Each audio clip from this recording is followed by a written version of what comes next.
Hello everyone, welcome to a online solution. मैं हूं अशफाक। तो कैसे आप सभी, आज हम आप लोग के लिए नेक्स्ट एक्सरसाइज शुरू कर दिया हूं 12.3 और बहुत जल्दी ही इस एक्सरसाइज को भी ख़त्म करेंगे। ठीक है, तो पेशेंस रखिए, सब्र कीजिए और बहुत जल्दी इस लेसन को भी ख़त्म करेंगे। फिलहाल हम लोग वृत्त से संबंधित क्षेत्रफल पढ़ने वाले हैं, जो कि एनसीईआरटी गणित और क्लास 10 के लिए। अगर आपके पास क्लास 10 का एनसीईआरटी गणित है तो उसमें देख सकते हैं सवाल नंबर फर्स्ट, जो कि एक्सरसाइज 12.3 है। इससे पहले भी बहुत चैप्टर खत्म कर दिया हूँ, नीचे डिस्क्रिप्शन लिंक दिया हुआ, जाएँ वहाँ पे और सभी वीडियोस को एक एक करके जरूर देखिए जो नहीं पढ़े तो।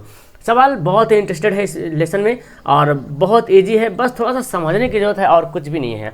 यहाँ पे सवाल दिया हुआ है कि आकृति में छायांकित भाग का क्षेत्रफल ज्ञात करना है। ठीक है, ये जो दिख रहा और यहाँ पे कुछ इस तरह से इसे दिया हुआ है, यानी कि थोड़ा सा उतना मायने नहीं रखता है, इस तरह से इसे दिया हुआ है। ठीक है, तो छायांकित भाग का क्षेत्रफल निकालना है। ये जो दिख रहा है जो मैं किया हूँ इस तरह से ब्लू से, इसका क्षेत्रफल निकालना है। पी क्यू, यहाँ पे नाम भी दे दिया इसका, ओ पी, अच्छा पी इधर है, जैसे सवाल में पी क्यू और आर ऐसे दिया है। ठीक है, ये आपका फिगर बना हुआ है। तो पी क्यू जो है, ये पी क्यू की लंबाई दे दिया 24 और पी आर की लंबाई दे दिया 7, ये दे दिया है। तो फिर ओ निकालना है हमको। तो यहाँ पे आपको दिख रहा है कि पी क्यू दे दिया है, ये वाला जो है वो 24 है और पी आर हो गया 7। तो हमको वृत्त वो केंद्र है और हमको छायांकित भाग का क्षेत्रफल निकालना है। अब इस फिगर को जरा ध्यान से देखें तब आपको बहुत अच्छे तरीके से कुछ समझ में आ पाएगा। मैं नीचे थोड़ा सा हल्का सा रफ करता हूँ और आप बहुत अच्छे से समझ जाओगे। ये एक वृत्त है ना, और एक वृत्त है। वृत्त को जब केंद्र से कहीं से भी, या तो इधर से खींच दे रेखा, केंद्र से होकर जाना चाहिए, या तो इससे होकर यहाँ खींच दें, इससे होकर इधर खींच दें, या तो इधर से खींच दें। केंद्र से होकर जब भी जाएगा तो वृत्त दो भाग में बढ़ जाएगा, है ना। वृत्त दो भाग में बढ़ जाएगा, मतलब कहने का मतलब वृत्त क्या हो जाएगा, अर्धवृत्त हो जाएगा। क्या हो जाएगा, अर्धवृत्त, आधा वृत्त हो जाएगा। यानी कि जिस तरह से आपको फिगर में दिख रहा है ना, ये वाला, ये लाइन केंद्र से होते हुए जा रहा, तो एक वृत्त इधर बन रहा, एक वृत्त इधर बन रहा है, ये दोनों वृत्त आधा हो गया। मतलब कहने का मतलब ऐसे बन जा रहा है ये, है ना। तो आप उसके बाद आपको यहाँ पे एक दिख रहा क्षेत्रफल दिख रहा है, यहाँ पे मतलब एक त्रिभुज दिख रहा, एक ऐसा त्रिभुज, एक इस तरह से, एक इसका ये दिख रहा, ये दिख रहा और ये दिख रहा। और त्रिभुज का जो भुजा दिया हुआ है पी क्यू 724 इस तरह से दिख रहा। तो कहीं ना कहीं आपको पता चल रहा कि जो हम इसका क्षेत्रफल निकालेंगे, जो छायांकित भाग का जो क्षेत्रफल है उसको हमको निकालने के लिए ये अर्धवृत्त का क्षेत्रफल निकालना पड़ेगा, है ना। अर्धवृत्त का क्षेत्रफल निकाल के और त्रिभुज का क्षेत्रफल को क्या करेंगे, घटा देंगे, तो बचेगा ये वाला और वही हमारा आंसर हो जाएगा। क्या कहते हैं इसके बारे में, समझ में आ रहा कुछ कि नहीं आ रहा आपको। तो अब आपके माइंड में आ रहा होगा सर ये त्रिभुज है तो कौन सा त्रिभुज है। आप थ्योरम पढ़े होंगे कि किसी अर्धवृत्त पर जो कोण बनता है वो कितना डिग्री कोण बनता है, वो बनता है 90 डिग्री। ये आप थ्योरम पढ़े थे वृत्त वाला में थ्योरम। ठीक है, इसको मैं इस तरह से बनाता हूँ, तो देखो ये हो गया और ये। तो अर्धवृत्त पर बना कोण, अर्धवृत्त पर जो भी कोण बनेगा, ठीक है, वो कितना डिग्री बनेगा, 90 डिग्री बनेगा। हम इसको कहीं से भी यहाँ से ले सकते हैं, यहाँ से यहाँ ले लिया मैंने। तो ये जो कोण बन रहा है कितना डिग्री बन रहा है, ये कोण बनेगा आपका 90 डिग्री। या तो आप इधर से ऐसे कर लो, तो ये जो कोण बनेगा कितना डिग्री बनेगा, 90 डिग्री बनेगा। तो यहाँ पे भी कुछ इसी तरह से दिख रहा है आपको, ये जो आपका अर्धवृत्त है इधर वाला, है ना, ओ क्यू आर, ये क्या अर्धवृत्त है। तो इस कहीं से भी यहाँ से देखो यहाँ पे आया, तो ये जो दिख रहा है ना, ये हम इसको मिटा के आपको अच्छे तरीके से दिखा दें, थोड़ा सा इसको मिटा दिए। अब देखो आपको अच्छे तरीके से यहाँ कुछ ना कुछ तो जरूर खाली जगह रहेगा ही रहेगा, है ना, कुछ तो खाली जगह रहेगा ही रहेगा। ऐसा तो नहीं पूरा सट के जाएगा, क्योंकि ये गोल है तो कुछ ना कुछ तो खाली जगह यहाँ पे रहेगा। चलो ऐसे मान लें, ठीक है। तो ये जो आपका बनेगा यहाँ पे कोण जो बनेगा वो क्या बनेगा, लंब, यहाँ पे समकोण बनेगा। और एकदम बिल्कुल ये जो जा रहा है ना, ये एकदम सट के जा रहा, सट के एकदम जा रहा साइड से। तो यहाँ पे 90 डिग्री कोण बन गया। और आपको पता है कि 90 डिग्री कोण के सामने वाला जो भुजा होता है वो क्या होता है, विकर्ण होता है, ये जानते हैं। तो हम चलो यहाँ पे लिखते हैं। पहले तो आपको देखा कि जो अर्धवृत्त है ओ क्यू आर क्या अर्धवृत्त है, क्योंकि चित्र में इसको मिटा देते हैं, इधर जो बना हुआ है इसको मिटा दें, क्योंकि चित्र में ओ क्यू आर एक अर्धवृत्त है, हो गया। और तथा हम जानते हैं कि अर्धवृत्त पर बना कोण कैसा होता है? समकोण होता है ना। अर्धवृत्त पर बना कोण समकोण होता है। इसका मतलब ये पता चल रहा कि यहाँ पे जो P के पास जो कोण बना कितना डिग्री बना? 90 डिग्री बना, यानी कि QPR, इसलिए कोण QPR कितना डिग्री है? ये आपका है 90 डिग्री। तो जब 90 डिग्री है तो हम इसी त्रिभुज में हम पाइथागोरस का नियम अपना लेंगे और उसके बाद हम अर्धवृत्त का क्षेत्रफल भी निकाल लेंगे। तो अर्धवृत्त का क्षेत्रफल हमको निकालने के लिए व्यास की जरूरत है, क्योंकि अर्धवृत्त का क्षेत्रफल होता है पाई r²/2। तो पाई का मान तो जान रहे हैं, आर का मान तो यहाँ पे तो दिया हुआ ही नहीं, यही तो हम निकालेंगे, विकर्ण निकलेगा तभी तो हमारा वो आर बन जाएगा अर्धवृत्त के लिए या तो फिर वृत्त के लिए जो भी हो, है ना। तो हम ये तो निकालना पड़ेगा हमको, तो इसके लिए हमको ये देखना पड़ेगा। और हमारा दोनों इस तरह से आंसर आ जाएगा, त्रिभुज का क्षेत्रफल भी निकाल लेंगे, अर्धवृत्त का क्षेत्रफल भी निकाल लेंगे, और जो छायांकित भाग का जब क्षेत्रफल निकालेंगे तो इसमें से एक दूसरे को क्या करेंगे? घटा देंगे।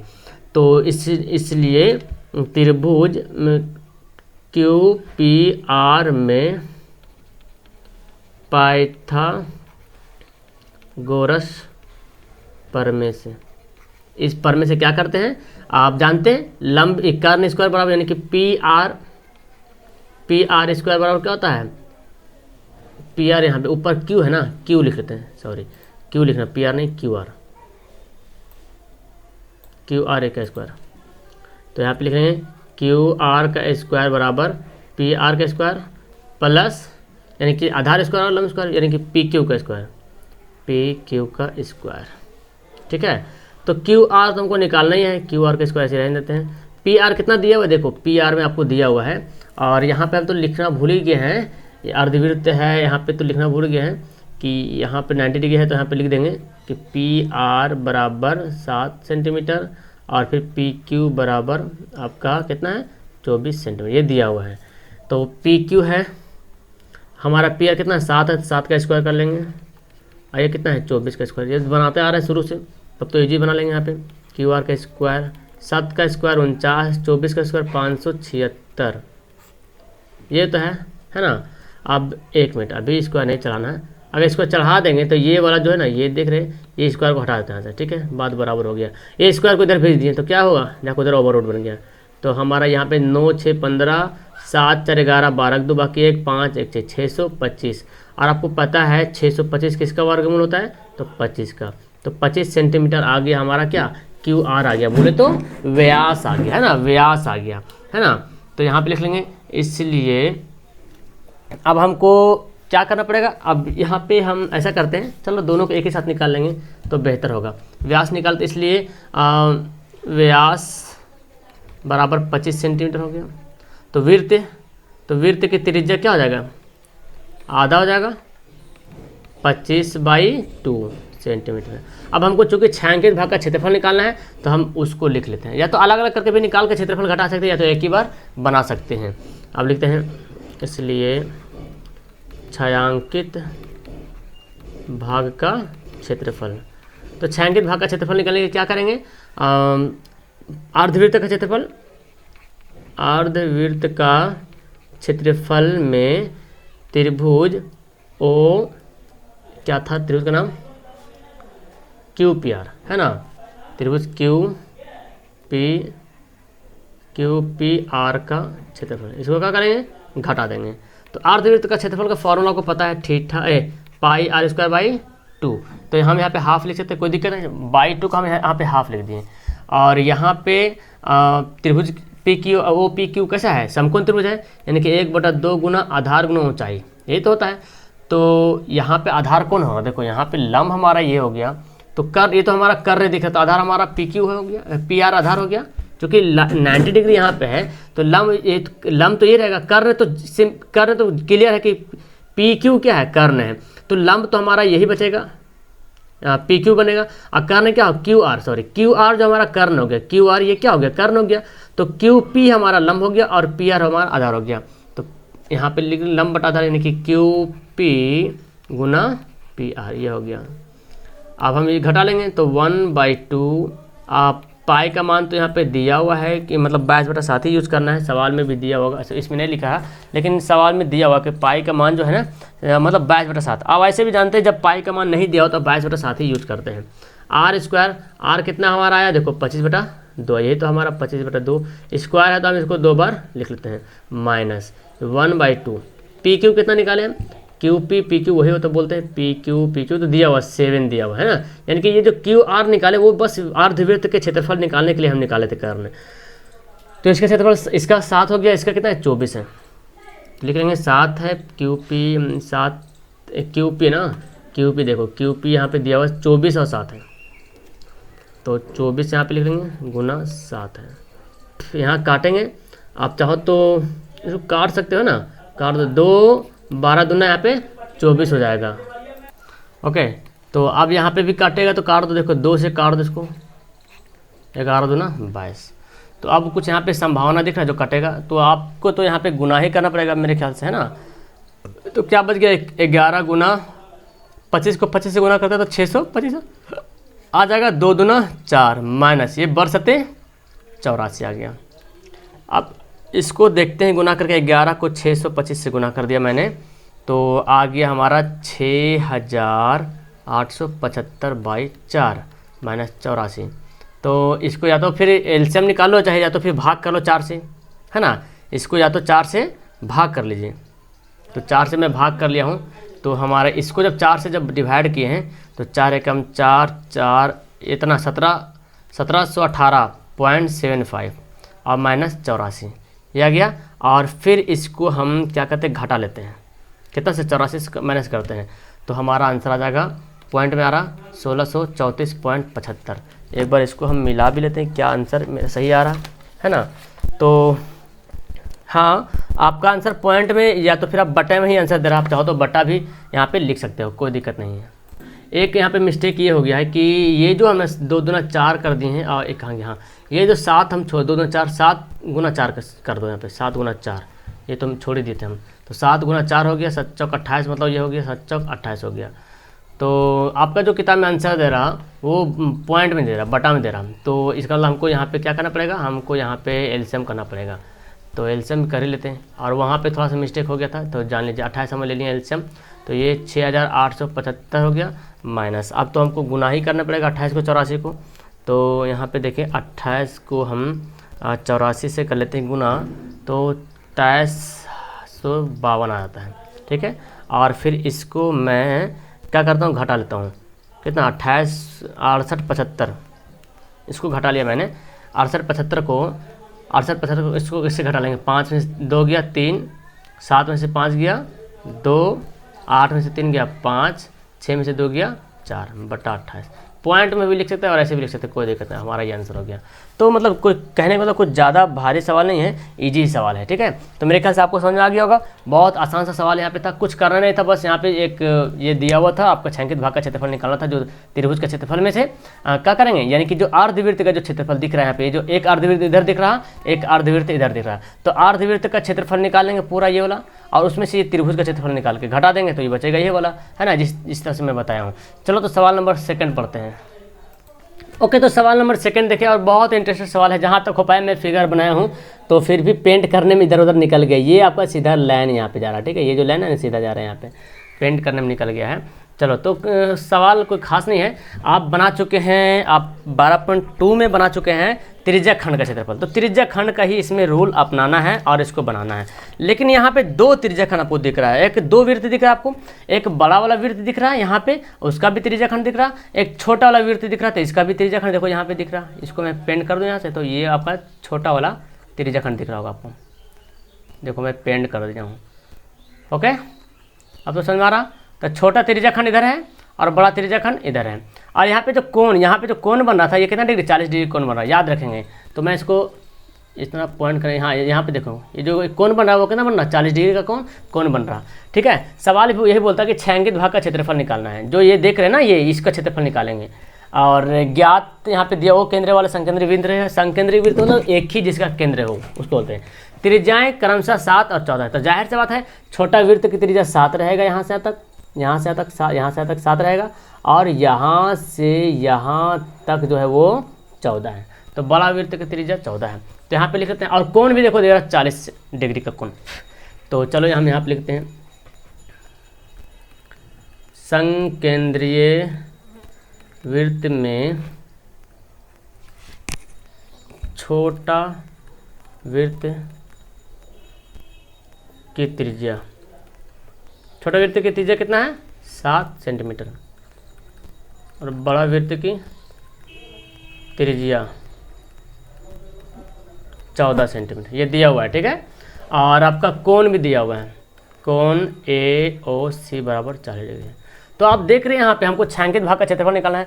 तो आप बोलेंगे सर ये बड़ा वाला वृत्तखंड बड़ा वाला त्रिज्याखंड निकाल लीजिए, है ना। आप तो ये बोलेंगे सर कि बड़ा वाला त्रिज्याखंड निकाल लीजिए और छोटा वाला त्रिज्याखंड निकाल लीजिए, यहाँ से यहाँ तक, यहाँ से यहाँ तक, और बड़ा में से छोटा वाला घटा देंगे तो बचेगा यही वाला। बहुत चालाक है ना, इसी तरह से बनाना होता है जी, बिल्कुल दिमाग इसी तरह से लगाना होता है कि बड़ा वाला त्रिज्याखंड में छोटा वाला त्रिज्याखंड घटा देंगे तो क्या बचेगा, यही तो बचेगा। मान लेते कि ऐसा कुछ फिगर आपका है, ठीक है, ऐसा कुछ लकड़ी बना हुआ है। अब हम देखो इतना काट लेंगे, इतना काट के अलग कर लेंगे तो यही नहीं बचेगा हमारा, यानी कि बड़ा वाला त्रिज्याखंड में ये वाला त्रिज्याखंड घटा देंगे तो क्या जाहिर है कि जो छायांकित भाग दिख रहा है वही हमारा आंसर बनेगा, वही हमारा आंसर आ जाएगा। तो हम लिख लेते हैं यहीं पे इसलिए छायांकित भाग का क्षेत्रफल क्या करेंगे, बड़ा त्रिज्याखंड, सॉरी वृत्त नहीं, बड़ा त्रिज्याखंड यार, बड़ा त्रिज्याखंड का क्षेत्रफल माइनस छोटा त्रिज्याखंड का क्षेत्रफल। चाहो तो इसको लिखो, नहीं तो फिर फॉर्मूला भी लिख लेते हैं। त्रिज्याखंड का क्षेत्रफल का आप जानते हैं फॉर्मूला, θ/360 पाई आर। अच्छा बड़ा वाला जो वृत्त, छोटा वाला जो वृत्त उसको हम आर मान लेते हैं स्मॉल में, अब बड़ा वाला उसको कैपिटल मान लेते हैं, ठीक है, बड़ा को कैपिटल छोटा वाला को स्मॉल मान लेते हैं। तो पाई आर स्क्वायर कैपिटल है तो बड़ा है, तो और छोटा वाला के θ/360 पाई आर स्क्वायर। अब यहाँ पे देख रहे कौन कौन चीज़ मैच कर रहा, तो बोलेंगे सर θ/360 तो दोनों मारा, तो θ/360 बाहर निकाल लो, पाई भी दोनों मारा, पाई निकाल लो, बच का गया R square minus R square. यही फॉर्मूला, आप चाहो तो डायरेक्ट ये फॉर्मूला बैठा सकते हो, लेकिन आप अगर ऐसे बनाते हैं तो जो एग्जामिनर होगा, जो कॉपी जांचने वाला, थोड़ा सा लगेगा हाँ कुछ समझ के बनाया, नहीं तो लगेगा फिर कहीं गाइड से तो नहीं उतार दिया, क्योंकि गाइड में इसी तरह से रहता बना हुआ। ठीक है, मान कितना डिग्री दिया 40, 360, पाई का मान तो कुछ बोल नहीं रहा आपको, पाई का मान वही 22/7 ही यूज करना पड़ेगा। आर स्क्वायर, तो आर कितना हमारा, बड़ा वाला 14 का स्क्वायर है और छोटा वाला 7 है तो 7 का स्क्वायर है। ठीक है, कुछ करना नहीं इसमें, बस काटा पीटी करो, आंसर आ जाएगा। 0 0 काटा, 4 9 36 और यहाँ पे आपका बच गया 22/9 गुना 7 बच गया। और इधर देखो तो, अच्छा इधर पहले ऐसे रहने देते हैं, 14 का स्क्वायर होता है 4 चौक 16, 196 होता है और 7 का 49 होता है। ठीक है, अब इसको तो घटाना ही पड़ेगा, 22 अभी इसको हम 9 गुना 7 ही रहने देते हैं, हो सकता है कटेगा इसमें इधर, तो 16 में से 9 घटेगा, 9 7 16, 8 में से 4 घटेगा 4 1। ठीक है, यहाँ देखेंगे 7 से कटेगा, बिल्कुल 7 से कटेगा, 7 से काटेंगे 7 दूना 14, 7 कम 7, बिल्कुल यहाँ पे कट गया। और 9 3 से भी कटेगा, 3 3 9 7 21, वाह कट गया। तो 22 गुना 7/3 बचा। तो अब इसको तो कुछ करने की जरूरत नहीं है जी, हमको क्या करना पड़ेगा, बस गुना वगैरह कर दो। और 22 सत्ते 22 का पहला पढ़ेंगे साथ, तो 22 सत्ते 154/3 सेंटीमीटर स्क्वायर, ये हमारा आंसर हो जाएगा। तो कुछ करना ही नहीं था, मतलब बड़ा त्रिज्याखंड का क्षेत्रफल निकालना था। आप चाहे तो अलग अलग भी निकाल सकते हैं, बड़ा त्रिज्याखंड का क्षेत्रफल निकाल लीजिए अलग से, छोटा त्रिज्याखंड का क्षेत्रफल निकाल लीजिए और डायरेक्ट यहाँ पे लाके घटा दीजिए। और नहीं तो आपको लगता है एक ही में बन जाएगा तो फिर आराम से आप बना सकते हैं एक ही में, है ना। तो बस इसमें कुछ करना नहीं, बस आपको ये समझना कि ये छोटा वृत्त है। कभी कभी क्वेश्चन ऐसे भी देता दे, वृत्त बनाओ नहीं रहेगा, बस सिर्फ ऐसे बनाओ रहेगा, ऐसे दिया रहेगा और एक ऐसे दिया रहेगा। ठीक है, तो आप बोलेगा ये इसका भाग का क्षेत्रफल निकालने बोल रहा, छायांकित भाग का क्षेत्रफल निकालने बोलेगा, तो आप बड़े आसानी से निकाल लोगे इसको, है ना, क्योंकि जान रहे ये क्या है, ये जो त्रिज्याखंड है और कौन भी यहाँ पे आसानी से दिया रहेगा। तो बड़ा त्रिज्याखंड का क्षेत्रफल निकालना, छोटा त्रिज्याखंड का क्षेत्रफल घटा देंगे तो ये हमारा बन जाएगा। इसी तरह से यहाँ पे रूल फॉलो किए, हमारा ये आंसर आ गया। ओके, तो 2 क्वेश्चन बहुत आसानी से हम लोग समझ चुके हैं। सवाल नंबर आप पढ़ेंगे नेक्स्ट में, नेक्स्ट वीडियो नेक्स्ट सवाल जो है नेक्स्ट वीडियो में पढ़ने वाला। ओके, तो आपको समझ में आया कि नहीं समझ में, नीचे कमेंट जरूर करना अपना। आप लोग कमेंट बहुत कम करते हो, ठीक है, देखते हैं लेकिन कमेंट नहीं करते, और लाइक वाइक तो करते ही नहीं लगता, भूल जाते हैं। कंजूसी मत कीजिए, लाइक जरूर कीजिए, बिना लाइक किए जाना नहीं। अपने दोस्तों को शेयर जरूर करना वीडियो को, ताकि वो भी इसका फायदा उठा सके। Okay, that's all, thank you everyone, have a nice day.